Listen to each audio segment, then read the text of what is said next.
Hey guys, I'm your host Steven Avalos alongside my dad. Hello.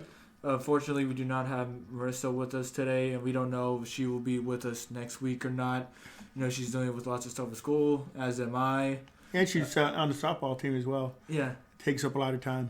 Yeah, so hopefully everything's going well with her. We will miss her, especially since we're going to be talking about a lot of baseball today. You know, that's her favorite She is the sport. baseball queen. Yeah, she is basically our baseball correspondent. Yeah. Pretty much. And anyway, sorry that we have been off for a while. I've had a lot of issues with my laptop. We were trying to figure out what was going on, and the battery just kept dying. And eventually we just got a battery replacement, and that fixed everything. So now we're back on. Excited to bring more episodes. And first off, we're going to go over the MLB, and mainly the AL, and like what's been going on with every team in their off season, and just our quick thoughts on them. We're gonna try to go through these pretty quick. So first off with the AL East, we got the Orioles. So in their offseason, they got Freddie Galvis, 31 years old. I remember him playing with the Blue Jays. A decent player. Felix Hernandez and Matt Harvey. And I thought Felix retired. I mean, they had the whole thing at the end of the year where they gave him the farewell tour. Farewell tour, yeah. And it was a big shindig, and I thought he retired. So I guess it was just, he was that much of a deal just to Seattle alone. And, yeah. Just seeing him leave. But, this has rebuild written all over. You try to sign these, a couple of players that were, really big at the time. Yeah, but I don't know about you, but if I'm going to rebuild a team, I'm going to do it with Matt Harvey. Well, Felix Hernandez, though, you could say you had him. That's what every team tries to do, when they have a rebuild. They try to get one has been. Either that or it'll be, we had Felix Hernandez? Yeah. Later on down the line. Oh, yeah, I've had plenty of those. When I started being a sports fan, I was like, wait, we had this player? This player that was, really good? Yeah, he was so dominating for years. Oh, and we knew about it, too, because he was in our division. Yeah, almost every starting game, it felt first game of the year, it was up against Felix Hernandez. And he won most of them. Yeah, he was great to watch. Oh, yeah. Nice guy, too, from what I understand. But anyways, Orioles, they do have a good farm system, which you have to have for a rebuilding team. I bet they're going to have their moments, but, in the East where they got the Yankees, Rays, and Blue Jays, maybe they can catch Red Sox. I highly doubt that, actually. Yeah. They're probably going to be last, as usual, for the last few years. Moving on to the Red Sox, they got Enrique Hernandez, Garrett Richards, Marwin Gonzalez, and Hunter Renfroe. No, not the one from the Raiders, the one that played with San Diego. And not a two-sport guy, huh? And the Tampa Bay Rays, but no, he's not a two-sport guy. They also traded Benintendi for Frankie Cordero, and they got back Alex Cora, and also acquired Adam Ottavino. Yeah, Ottavino previously played. He's played a lot in the AL East. He was with the Orioles and went to the Yankees. But anyways... Much like that East Coast weather. I don't know people that do. But anyways, though, I think they're going to be fourth in the division. Not really much to really say that they can match up with the other three teams in their division. And which three teams are those? Well, I said them earlier before citing the Orioles, Yankees, Rays, and Blue Jays. Next, we got the Yankees. Yep, they were able to keep DJ LeMahieu. That was really important. They also signed Corey Kluber. That's going to be really helpful for them. Big. Their rotation is shaky, but they still got a great bullpen. And, of course, they're going to have high expectations. They're the Yankees. Yeah. But I do lose faith in them as the years go on. Because you have faith in the Yankees? Well, it's just because, they always are intimidating. You got guys like Stanton and Judge, LeMahieu... Okay. You got faith. But anyways, they always are just short of making it. It's injuries kill them every year. Oh yeah, it's awful, and they have high expectations, but it becomes harder and harder to buy. Availability is the best ability for this team. Yeah, you can shell out a lot of cash for players, but if they're not healthy, that's money down the drain. Moving on to the Rays, the horrible moment of not sending down, but getting Snell out of the game in Game 6 of the World Series when he was pitching lights out. that's still going to haunt fans for a long time. And anyways, they lost Snell, Morton. Well, they traded Snell. They also got Michael Wacha, Chris Archer. That's one where I got to say boo because whenever he was so awful in the Pirates. Just as a person. And I think he's a player. punk. He's a punk. If you're listening to this podcast, Chris, you're a punk. Then Rich Hill, hopefully his fingers are okay. But I really did like him when he pitched with the A's. King of the blister, Rich Hill. They still got Tyler Glasnow. He's a really good pitcher.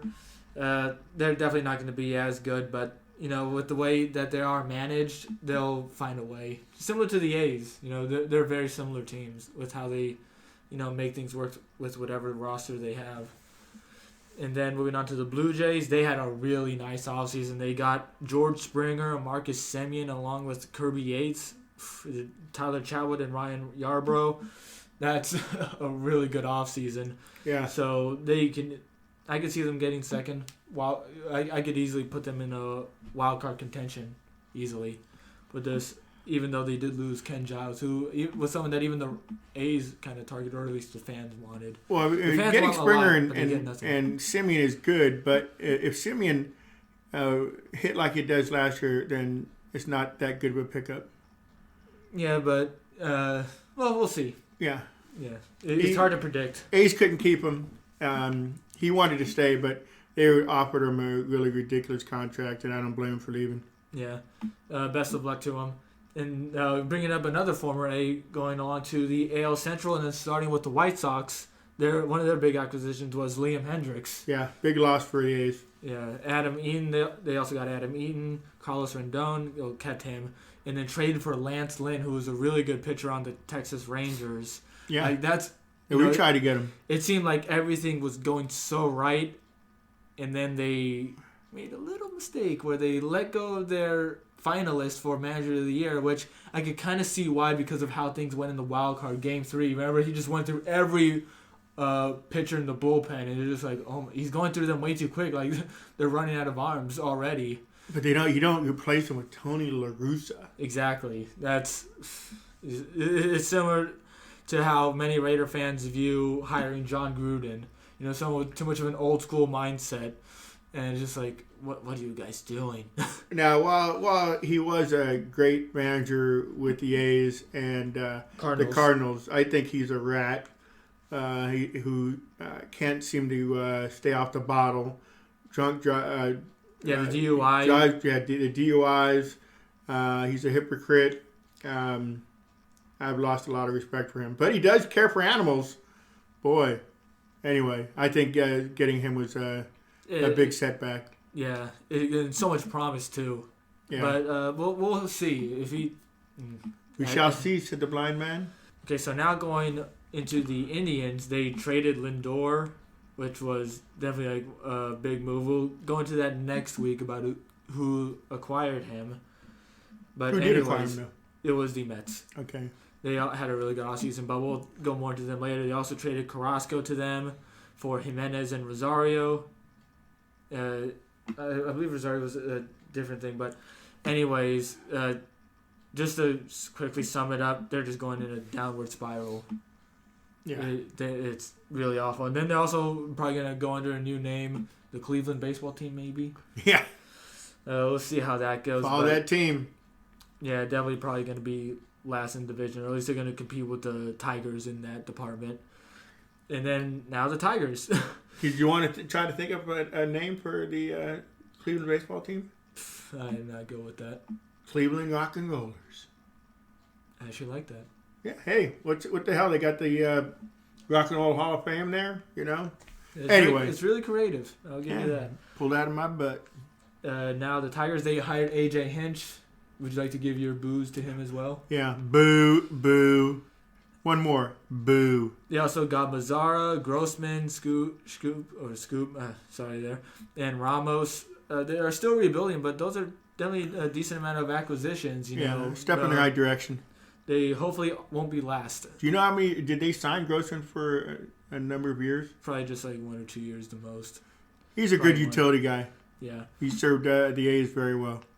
Royals, they got Benintendi, Mike Minor, who he did well with us. Yeah. Santana, and they kept Soler, Dozier, and Holland. His career has been Yeah. Soler, he had though, a couple good years. It was in Tampa Bay. Is that where we originated? He played with the Giants. Phillies. As well. Yeah, that was a couple years ago. The main thing I remember with Holland was when he did a little skit on like that MLB talk show, Intentional Talk, and he had like a guy like doing like Asian stereotypes or something like that. It was just like really cringeworthy. It was really cringeworthy. It's like, man, like at least the A's had Stephen Vogt, his impersonations. Yeah, he was good. Then Holland tried one and that went south quick. Speaking of Vogt, is he playing anywhere? Did anybody pick him up? He might still be with the Giant system. I'm not exactly sure. Maybe a minor league contract. Oh, yeah, good guy. Yeah, but back to the Royals. We met him. Yes, we did. But again, back to the Royals. So they made plenty of acquisitions. A for effort, really. You could tell that they're trying to make something. They're probably going to be in 4th or 3rd place in their division. Then you got the Twins. They got J.A. Happ, Andrelton Simmons, Alex Colomé, Hansel Robles, and Sean Anderson. Players I know nothing about except for Happ. But they also got Nelson Cruz back on a 1-year deal. He's someone that has been able to play really well despite his age. He hits a lot of home runs. Yeah. And what they did was from good. what I understand, he takes the shots between his toes. Yeah, I don't know this comment on that. But that's anyways, a rumor. But what they had was good. I'm not sure if it's going to be enough, though. But I still think for this division overall, I would give it to the White Sox. Twins are going to be 2nd. Royals 3rd. Tigers 4th. Indians 5th. Actually, let's ask about the East. Just a quick thing on that. I think Royals last. Red Sox 4th. Rays 3rd. Yankees 2nd. Blue Jays 1st. Or you can switch Yankees and Blue Jays. Interchangeable, yeah. Very good. And then now going on to the AL West, you got the Astros. Just boos overall for that team. I hate all of them. I can't wait to get to the stadium to boo them. If there's anything I will do is go to a Houston game just to boo them. Yeah, I would do that too. They kept Brantley. That was a good move on their part. He was definitely someone that wasn't affected at all by not having their sign stealing. Although, then again, we can't really say much because we lost to them in the playoffs, which is a tough subject. They lost Springer to the Blue Jays. Still a great roster all around, but the thing is that they have a lot of people, such as Correa, McCullers, and Verlander, and then some more guys. They are going to be free agents, and so I bet we're going to know a lot about this team when the trade deadline comes in because, if things aren't going well, they're probably going to sell a lot of those players. I don't see how they're going to be able to retain most of them. Yeah. And especially who's going to you don't even know if they're going to want to stay, considering all the issues that they've had. And so that if they call it quits by the trade deadline, then that's going to give the A's an excellent shot, almost a shoo-in for the division. But anyways, going into the Angels, they signed Quintana, but still lack a lot in pitching. Quintana can be a really good pitcher. They also got Kyle, Claudio, and Suzuki. Ooh, he's up there in age. Kurt? Suzuki. They're just another year of Trout's talent getting wasted. Yeah, I don't understand why they don't go after name pitchers. I mean... It's a joke. It is, because they have enough offense, clearly. But... To not address the elephant in the room, which is pitching, is pretty ridiculous. And Trout has got to be pretty mad about that. But he's getting paid, so... Can't be too mad. Yeah. Moving on to the Oakland Athletics. They lost La Stella, Hendricks, Semien, Grossman, and Davis. With that you think, oh my goodness, what is this team going to do? But they were able to get some good things out of that. They got Rosenthal, Moreland, Andrus. I'm still a little shaky on Andrus overall. Kolarek. They're going to have a lot of potential at pitching. They could have a really great rotation, really great bullpen. But one concern, and I've had this concern for the last few years, they need to learn to not rely on home runs. Because that's how it works for them. Olsen, how does he score a lot? Home runs. Yeah. Chapman, he has a lot of home runs. Laureano, home runs. And other players in the past as well, home runs. They need to learn to score, getting the ball on the field. and just getting it by the defensive players. Yeah, they have a pretty decent offense as usual, and they're a pretty good pitching staff as well. They just they have to gel at the same time. But how often do we see them have runners in scoring position and they don't score? They haven't gotten through with no outs, and what is it they all do? They all just strike out or go right at an infielder. Well, I'm a big fan of small ball, and so many times when they were in that position of having a runner on third base and either no outs or one out, and not try to push him in some way with a bunt of some kind, or be more creative on offense. Yeah, it's really frustrating. But we still have a lot of hope for them. I would put them as the favorites for the division. But anyways, on to the Mariners. They're really good with favoring the division. A's. Oh, okay. Mariners, they're pretty good with their youth. You still got Mitch Haniger. I know he's a little more up there, but he's not old. His friends call him Mitch. They got Paxton back. Woohoo! Who? Oh, Paxton. James Paxton had a no-hitter with them once. Got Ken Giles, really good reliever. But speaking of last place, the Rangers, they lost Lynn, Kluber, Andrus, but got Davis Arihara, who's a Japanese two-way player, I believe. I'm not exactly sure. First, they just got him this year. Yeah, Dahl and Lowe they're probably going to be head-to-head with Seattle when it comes to last place, and I think Rangers are going to get last. Then Mariners in fourth, Angels in third. Gee, how often are they in third? Astros in second, and then A's in first. There you go. I like that. Yep. And so that's pretty much how we feel about it. Besides, no, actually, never mind. We already talked about the Blue Jays being interchangeable with the Yankees, so they'd probably be a wild card contender. Then you also got the White Sox and Twins. They're probably going to be wild card contenders as well. Astros, I don't know. They were able to get in the wild card last year, and I just don't see that happening. Altuve, his production really went down. Well, not down. Of course, he's not getting the pitches fed to him by the old drummer. Well, even then in the playoffs, he was, and injuries too. He's been getting injured quite a bit. Yeah, lots of rib issues, I think. But anyways, that is all we have to say for baseball. Now moving on to football. So free agency has started since earlier this week actually, and of course, a lot of movement. Yeah, a lot of movement, and for the Raiders, the way it began was extremely rough because their first signing was Donald Penn to a one-day contract. Everyone was worried, like, oh my God, are we going to try to get him back on the team? But no, it was just a one-day contract so he can retire as a Raider. I really respect that. A lot of people will still get on him because the one sack he allowed all year in 2016 was the one that broke Derek Carr's leg. And I feel really bad for him, it was one sack. Yeah, well, I feel sorry for the people who blame him for the sack. I mean, come on. Or the guys that gave the player who sacked Carr death threats. Yeah. Raider fans were classy. Number one. We're number one in something. Anyways, though, so they then traded Rodney Hudson. Well, first it was a release, and that just freaked a lot of people out. It freaked me out. It was like, oh my goodness, what's gonna happen to Carr? Because I'm a fan of Carr, but if he doesn't have an offensive line, he's not gonna do much. And a big example was against the Atlanta Falcons, where he had no time, and it showed. He just got killed all game. He would have had less than 2 seconds to pass the ball. Some incredible number. It was third worst all time on average time between of having a clean pocket.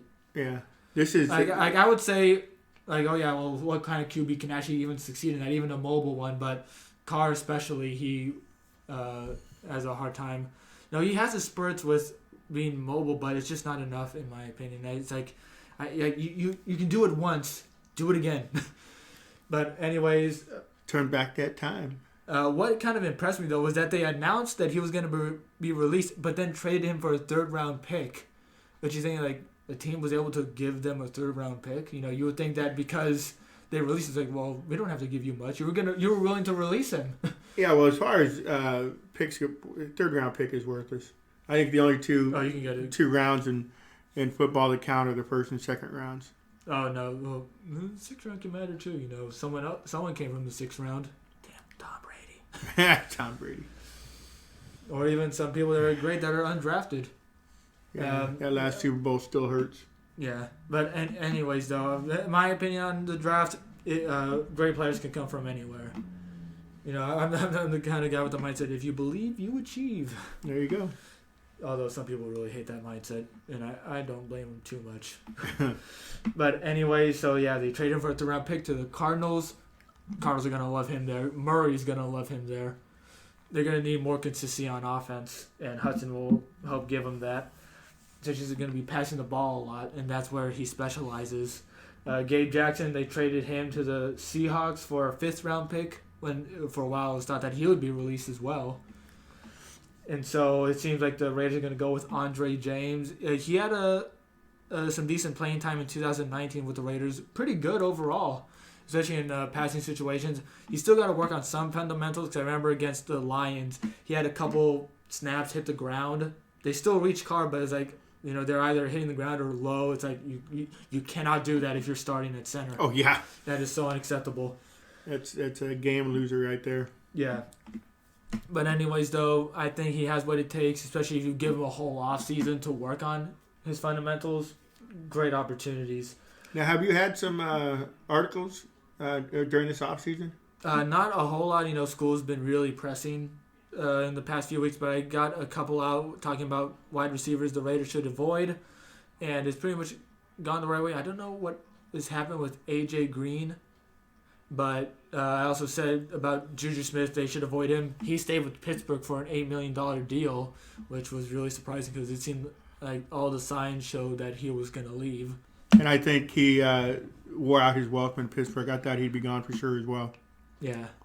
And, yeah, his production really did dip for a while, but it's also like he's also has, in the last 2 years, Mason Rudolph and then Ben Roethlisberger, who's been playing for way too long now. He's got to retire at some point. So I think this year will be his last year. It has to be. I thought it was going to be last year. He started out 11-0. Yeah. But that was a lot to the defense, though. Their offense was just so bad whenever. But who gets the credit most of the time? The offense. The quarterback, yeah. Yeah. They get too much credit and too much blame. Well, who is their backup? The backup was Mason Rudolph. Yeah. And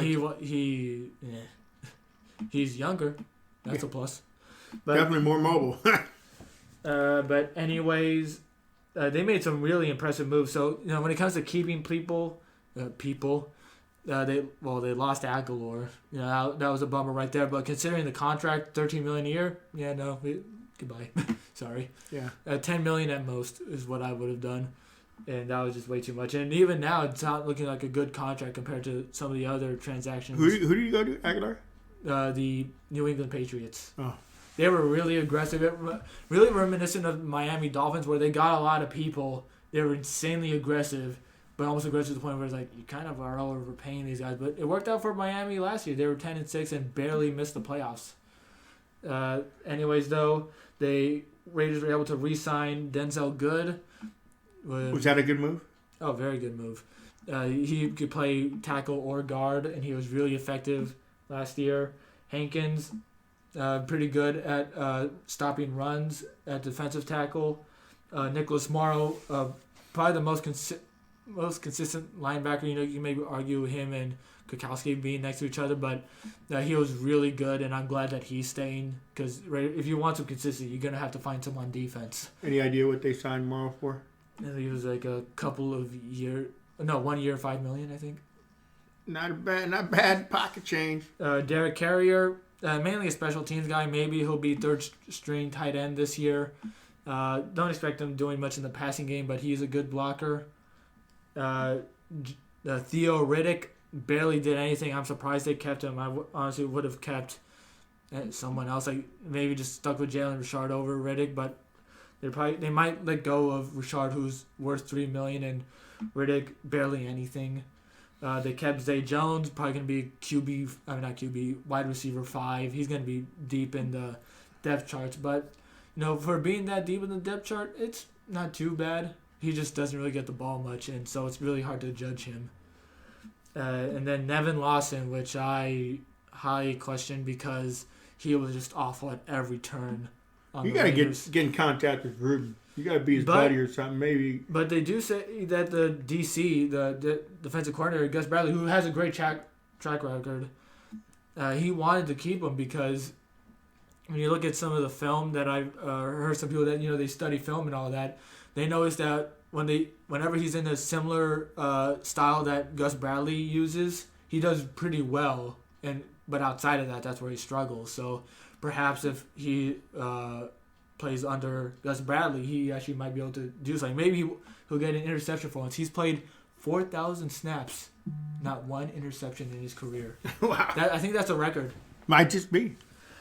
And then for the people that they have gone outside, besides re-signing people, they got Yannick Ngakoue. That's 10 times fast. That's a splash right there. He has not gone one season with less than 8 sacks in his career. Nice. And the big reason why he came here was because of Gus Bradley. He was there as a rookie, the head coach for the Jacksonville Jaguars, and it seems like things can go really well. Actually, there was some beef between him and Derek Carr and Richie Incognito for a bit, but he said himself, I'm going to put all that aside. It was mainly with Incognito because Incognito's passed.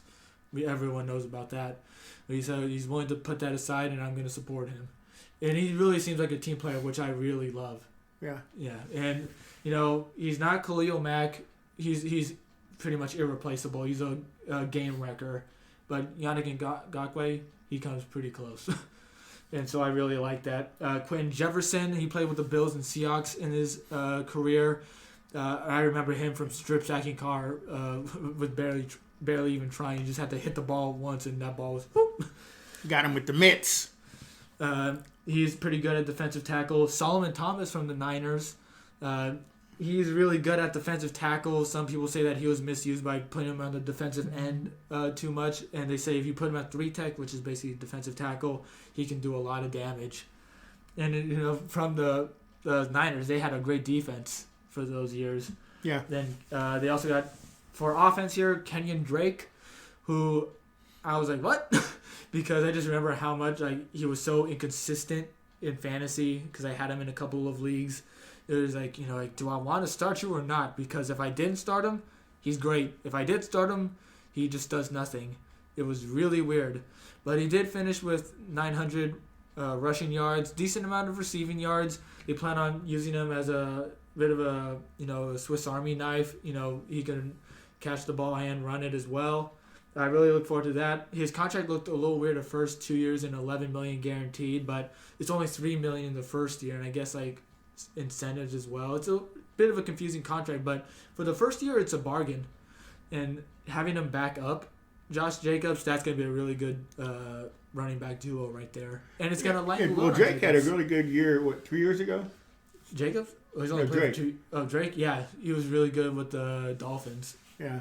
And he was good when he first came to the Cardinals, too. And then he was like he was thinking too much when he ran.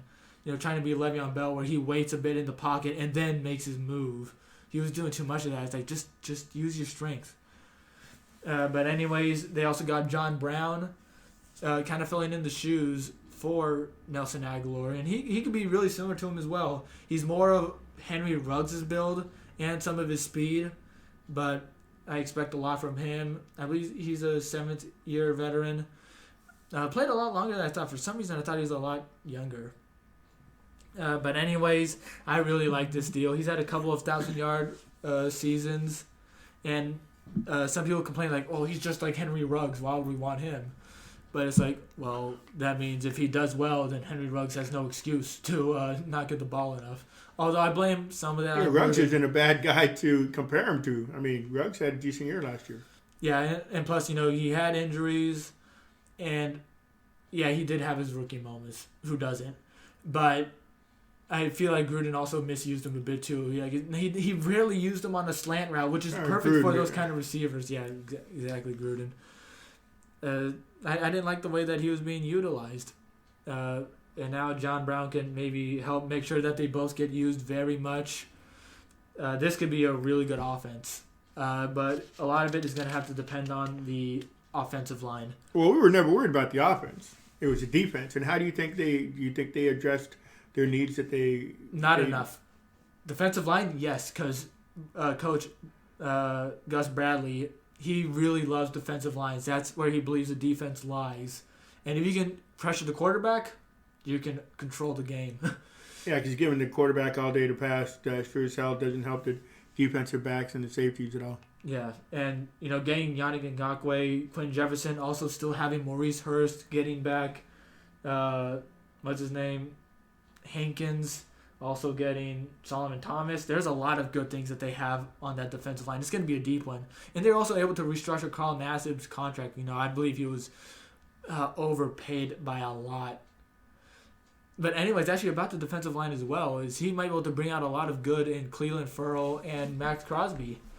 That's going to be really good for them as well. They won't have to do as much on their own. And so there's a lot to look forward to with this defensive line. But there is still an issue with the secondary. They haven't made any signings in the secondary. They need a free safety because you can't have Abram play there because, strong safety, that's the kind of guy that's in the box. They're in there for the running plays or the short passes. Who would you switch to put him there? To get rid of him at safety? Well, not get rid of Abram. I'm saying put Abram at small safety. We need free safety because there's two different types of safeties. Yeah, they're both safe. Okay. They have Jeff Heath right now listed as the free safety, but they need someone else. And then cornerback too, because I don't know how to feel about Damon Arnett. He was unavailable a lot last year as well. Mullen was the only consistent corner on the Raiders. So just a lot I don't feel really good about in the secondary, and hopefully they address that in the draft. But overall... So you would consider this baby steps to a better defense? Yeah. But, hopefully with a really good defensive line, they can bail out the secondary if they're struggling. But still, I really like some signings there. But then for the draft, that's going to be in a month. They need to address right tackle because that's the only position that I feel really worried about. So, looking at what the offensive line is projected to be, at left tackle, Colin Miller, he's done such a great job in the last 2 years. His rookie year was really rough. He got hurt a lot. Then in his sophomore season, pretty good, solid overall. And then he was really, really good last year. He was almost unstoppable. And then at left guard, Incognito is coming back on a cheaper deal. If he can stay on the field, he'll be a wrecking force. Then at center, Andre James, I'm not completely sure about him, but I do have my faith. And then at right guard, probably Denzel Good right there. And then at right tackle, it would be Brandon Parker, I think. I wanted him gone before. He was really bad in his first couple of seasons. But last year, whenever he had to come in, he was pretty good. He was solid. I don't know about him as a starter because there's a big difference between, filling in for someone and then starting. Well, what did the Raiders draft this year? They drafted 17. Yeah. So it's not a great spot, but it's not horrible. You think there'll be anybody in the draft that can help their line? No, their defense. Yeah, their defense. Sorry. The safety seems like the problem is that it's really deep for offensive linemen. So I want to put it past them. Maybe they can trade back and get another pick in the second or third round and get some an offensive lineman there, and then use their second round pick on safety, probably Richie Grant or Melrig. I think those would be good guys to have that can play free safety. Anyways, though, I do feel good about this offseason. Considering how it started with thinking that we were going to just release Hudson, I'm pretty happy overall. The big keys on both sides of the ball, the three big keys is Gruden has to adapt to decision-making. The O-line's going to have to be really good. One interesting stat, actually, about the Raiders' O-line is they have win percentages in the pass and run. They were really good in the pass when it came to winning against their man, but in the run, it was like in the 20s. And what does Gruden like to do? He likes to run the ball. Yeah. So I think that's going to take a lot of pressure off of Carr as well. So don't expect, him to have to get a lot of touchdowns and all that because Gruden's probably going to have to force feed Jacobs and this is Carr's what, 6th year? No, 7th or 8th. 7th? No, not 7th or 8th. 7th. Really? 6th or 7th. Okay. Anyways, though, if they don't do it this year, then I expect either Carr or Gruden or both to be gone. But I just don't see Mark Davis losing Gruden. Yeah, we'll talk more about them as the season gets closer. Yeah. We'll give you weekly updates. What'd you call it? Now, last but not least, the Warriors. They are 22-21. They just played today against the Memphis Grizzlies. Back-to-back games. Yep. And what's your interesting fact about back-to-back games then? You were talking about it earlier. Yeah, they. It seems like whoever wins the first game is a blowout, and for some strange reason, I don't know what it is. Maybe the fact they're playing the same team back-to-back games is that whoever lost the first game wins the second game. Warriors pretty much dominated yesterday's game against the Grizzlies, leading by over 20 points a lot of the game, ended up winning by 13. Today they were behind most of the game and ended up losing by 8 points. Of course, they were also missing Curry, Wiseman, Pascal, and Looney. Looney was last-minute scratch because of COVID concerns. But you know what? They're such a hard team to read because, I mean, I've always said that at least this year they're going to be a 500 team, beat the teams they should beat, with an occasional upset like when they beat Utah. I think that was last week, and the Lakers earlier in the year. There just it seems to be no consistency with the bench. I have liked what Poole has done in the last few. Yeah, Poole's had like 6 or 7 weeks. consistent games back to back. Yeah. Where he's really made a difference. Today he scored 25 points. Yesterday I think he scored 26. Might have also been 25, but either way, that's really good for him. Yeah. Who's not coming through is Lee. Lee his presence has been really small. And Green, considering he knows they need the points on the board, doesn't shoot the ball. You know, they need his scoring.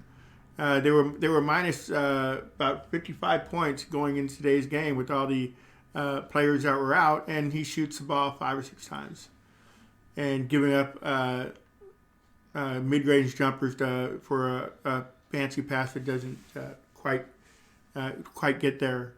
They need to get more consistent. It's too deep in the season to be flailing like this on offense. So there's a lot of work still to be had. Yeah, overall, it's been pretty much the same old with the Warriors. They've been in the middle of the pack for a while now, and they're probably gonna have to stay in that spot. Not have to, but they probably will. Yeah, they're at number 9 right now. Yeah, so they're gonna have to do this little experiment that the NBA is doing with the 9th playing the 10th, and then whoever wins that goes against the winner of the 7th and 8th seed. So that's one way to get into the playoffs, but. And right now, number 9 and 10 are the Warriors and the Grizzlies, who just got through playing back-to-back games. Yeah. Grizzlies look awful. I mean, if the Warriors get any of those other players back, I think they would beat them pretty handily. But they've been playing shorthanded for so many games this year, and it just hasn't been a very eventful year to be sure. Yeah, the definitely bright spot during this time has been Wiggins. With his offense, his defense. I've been singing his praises all year. He's really, really taken the mantle and run with it. So him and Curry are a very good duo. And I think some credit also should go to Oubre as well. He's really picked himself up. He still has a few games where he's not at his best, but compared to how it was before, it's a lot better. Yeah, it's progress. Yeah, he's been playing hurt too the last couple of games too. He hurt his back, I do believe. Yeah. Along with Curry, who fell on his back. Now that would have never happened if there were fans in there, because he would have fallen against the fans instead of the bracket on the floor. Yeah, that looked painful. Yeah, but hopefully we can get him back next game. Yeah, they say I'm very mixed on how they're saying how long he could be gone for, but you said you saw him in crutches? No, a cane. A cane. Yeah, but it didn't seem like he was that dependent on it. just kind of had it more maybe precautionary. I hope it was precautionary, but just seeing that alone is like, oh, that can't be good. But yeah, anything else? Yeah, well, right now we got the Utah Jazz leading the Western Conference at 30-11. Phoenix Suns at 27-13, and in third place the Lakers at 28-14. Lakers had a really crappy last couple of weeks.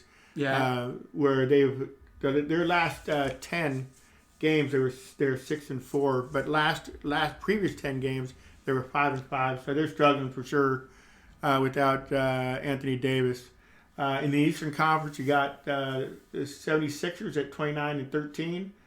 The Nets at 28-14. The Nets also picked up Blake Griffin, which he's a stud. Almost a criminal move, I feel like. It's like, what? Yeah, the rich is getting richer. The Brooklyn Nets are 28-14, like I said, and the Bucks are 27-14, with the Bucks winning 9 out of their last 10. Yeah, so, definitely some things have been changing. I don't think the Sixers were leading. Were they leading? At one the point. Eastern Conference? Yeah. Yeah. Yeah, of course, things will change as the season goes on, especially in the playoffs. How often does the first seed actually win? Well, the 76ers don't impress me at all. Even though they only got 13 losses. Every time I watch their games, I'm just not impressed. But they're in the East. Yeah. Any last notes? No, I think that'll do it. All right, so hope you guys enjoyed listening to this. It's great to be back. Hopefully Mercer's back soon, and we will wish you guys a good night. Good night.